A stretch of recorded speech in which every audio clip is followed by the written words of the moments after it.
একটা super power কি চাইলেই যে কোনো দেশের নেতাকে তুলে আনতে পারে কোনো বাধা ছাড়াই? চলুন আজকের এই আলোচনায় এই জটিল প্রশ্নটারে গভীরে যাওয়া যাক। এই প্রশ্নটা কিন্তু শুধু বড় বড় পলিটিশিয়ানদের মাথাতেই ঘোরে না, এটা আমাদের মতো সাধারণ মানুষের মনেও আসে। অনেকেই ভাবেন আমেরিকা তো সুপার পাওয়ার, তারা চাইলেই কি যে কাউকে ধরে আনতে পারে না? কিন্তু বাস্তবতা কি আসলেই এতটা সোজা? চলুন ব্যাপারটা একটু খতিয়ে দেখি। তো আন্তর্জাতিক ক্ষমতারই যে জটিল খেলা, এটা বোঝার জন্য আমরা দুটো একেবারে ভিন্ন ধরনের লিডারের মধ্যে একটা সরাসরি তুলনা করব। আর এই তুলনাটা করলেই দেখবেন পুরো ছবিটা কেমন পরিষ্কার হয়ে যাচ্ছে। আচ্ছা, তাহলে চলুন শুরু করা যাক নিকোলাস মাদুরোর ব্যাপারটা দিয়ে। ওনার কেসটা দেখলে আমাদের তুলনার একটা বেসলাইন তৈরি হয়ে যাবে। ভেনেজুয়েলার প্রেসিডেন্ট নিকোলাস মাদুরোর বিরুদ্ধে আমেরিকার অভিযোগ কিন্তু আজকের না।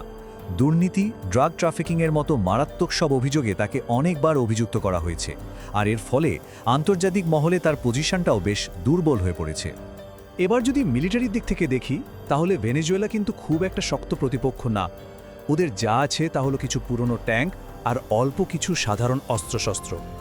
আমেরিকার মতো একটা পাওয়ারের সামনে এগুলো তেমন কোনো বাধাই তৈরি করতে পারবে না।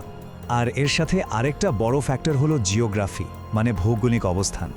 ভেনেজুয়েলা তো আমেরিকার একদম কাছে, এর ফলে ওয়াশিংটন খুব সহজেই ওখানে পলিটিক্যাল, মিলিটারি, এমনকি ইন্টেলিজেন্স দিয়েও প্রভাব খাটাতে পারে। সব মিলিয়ে চাপ দেওয়াটা অনেক সহজ হয়ে যায়। তো মাদুরোর ব্যাপারটা তো দেখলাম, এবার চলুন পুরো ফোকাসটা ঘোরানো যাক কিম জং উনের দিকে, আর দেখব ওনার সিচুয়েশনটা কেন একেবারে অন্যরকম আর অনেক বেশি জটিল। এটা কিন্তু পুরো গেমটাই চেঞ্জ করে দেয়। জি, একটাই জিনিস, আর সেটা হলো নিউক্লিয়ার ওয়েপন্স বা পারমাণবিক অস্ত্র। কিম জং উন শুধু একটা দেশের রাষ্ট্রপ্রধান নন, তিনি এমন একজন লিডার যার হাতে আছে নিউক্লিয়ার বোমা। আর ঠিক এই একটা কারণেই সব হিসাব নিকাশ, সব ঝুঁকির লেভেল একদম বদলে গেছে। আর এই হুমকিটা কিন্তু কোনো ছেলে খেলা না, এটা খুবই বাস্তব। উত্তর কোরিয়ার হাতে আছে ICBM, মানে ইন্টারকন্টিনেন্টাল ব্যালিস্টিক মিসাইল।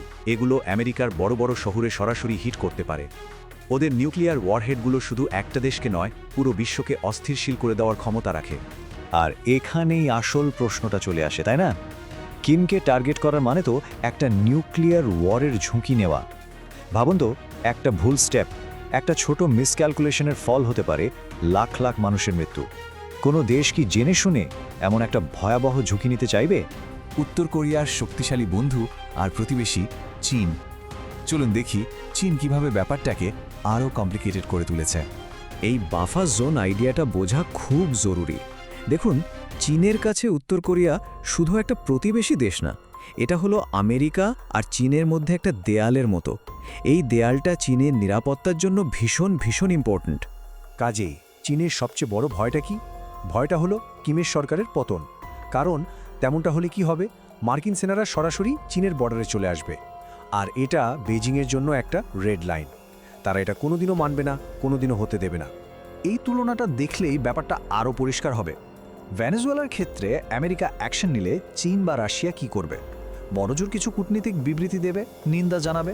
কিন্তু কিমের বিরুদ্ধে কিছু হলে তখন কিন্তু তারা সরাসরি মিলিটারি নিয়ে মাঠে নেমে পড়তে পারে, আর তার মানেই একটা বিশ্বযুদ্ধের ঝুঁকি। তো নিউক্লিয়ার অস্ত্র দেখলাম, চীনের ফ্যাক্টরটাও দেখলাম। এবার চলুন দেখি উত্তর কোরিয়ার ভেতরে ঢুকে কাজ করাটা আসলে কতটা কঠিন, এখানকার চ্যালেঞ্জগুলো কি কি। আসল সমস্যাটা হলো ইনফরমেশন, মানে তথ্যের অভাব। উত্তর কোরিয়া তো দুনিয়ার সবচেয়ে সিক্রেটিভ, সবচেয়ে বিচ্ছিন্ন দেশগুলোর একটা। ফলে ওখানে নির্ভরযোগ্য তথ্য পাওয়াটাই প্রায় অসম্ভব একটা ব্যাপার। আর তথ্য ছাড়া কোনো অপারেশন চালানো যায় নাকি? যে কোনো অপারেশনের জন্য কি কি করতে হবে ভাবুন তো। প্রথমত, কিম ঠিক কোথায় আছেন সেটা খুঁজে বের করতে হবে। তারপর হাজার হাজার বিদেশি গুপ্তচরদের চোখে রাখতে হবে। এরপর আবার ওদের মাটির নিচের বিশাল বিশাল বাংকারে ঢুকতে হবে। আর সবশেষে খেয়াল রাখতে হবে যেন একটা বিশ্বযুদ্ধ শুরু না হয়ে যায়। মানে কাজটা প্রায় অসম্ভব। আর অ্যানালিস্টরাও ঠিক এই কথাই বলেন, উত্তর কোরিয়ার ভেতরে ফরেন ইন্টেলিজেন্সের পক্ষে কাজ করাটা নেক্সট টু ইম্পসিবল। আর ওখানে একটা কমান্ডো টিম পাঠানো মানে স্রেফ একটা সুইসাইড মিশনে পাঠানো।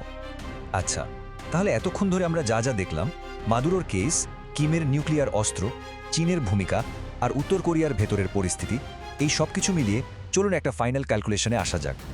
তাহলে ব্যাপারটা কি দাঁড়ালো?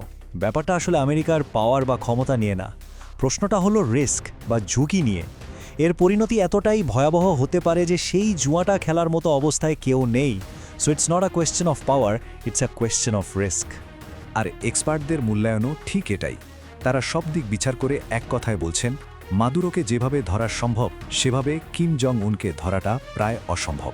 কারণ দিন শেষে এটা শুধু মিলিটারি পাওয়ারের খেলা না, এটা আসলে পলিটিক্স, ডিপ্লোমেসি, জিওগ্রাফি আর সবচেয়ে বড় কথা নিউক্লিয়ার অস্ত্রের ভয়াবহ হুমকির এক জটিল সমীকরণ। তাহলে শেষ প্রশ্নটা আবারও ফিরে আসে। আমেরিকার হয়তো সেই ক্ষমতা আছে, কিন্তু সেই ক্ষমতা যদি ব্যবহার করা হয় তাহলে এই পৃথিবীটা কি আর নিরাপদ থাকবে? এই ঝুঁকিটা নেওয়ার সাহস কিন্তু আজ পর্যন্ত কেউ করেনি।